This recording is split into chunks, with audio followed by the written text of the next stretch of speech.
एक अच्छी प्रेजेंटेशन आपके प्रोफेशनलिज्म और स्किल सेट को जाहिर करती है, लेकिन प्रेजेंटेशन बनाना बहुत टाइम कंज्यूमिंग काम है।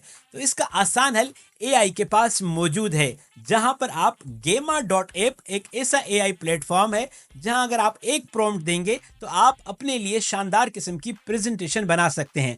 स्क्रीन पर देखते हैं। सबसे पहले आप जाएंगे गेमा डॉट ऐप पर। यहाँ पर आपके पास 4-5 ऑप्शंस हैं, जहां आप वेबसाइट से लेकर प्रेजेंटेशन तक सिर्फ एक प्रॉम्प्ट पर बना सकते हैं। प्रेजेंटेशन बनाने के लिए प्रेजेंटेशन के ऑप्शन पर क्लिक करें और जो भी आपका रिटर्न टेक्स्ट है वो यहाँ पर पेस्ट करें और गेमा को कहें कि जनरेट इट।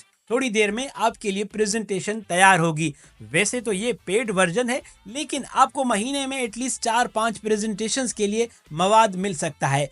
फिर इन प्रेजेंटेशंस को आप पीडीएफ में, पीएनजी में या पीपीटी में कन्वर्ट कर सकते हैं और अगर आप चाहें तो उसे लाइव प्रेजेंट कर सकते हैं। इसको डिटेल में समझने के लिए उर्दू एआई के यूट्यूब चैनल पर जाएं। एआई को आसान अल्फाज में समझने के लिए उर्दू एआई को जरूर फॉलो करें।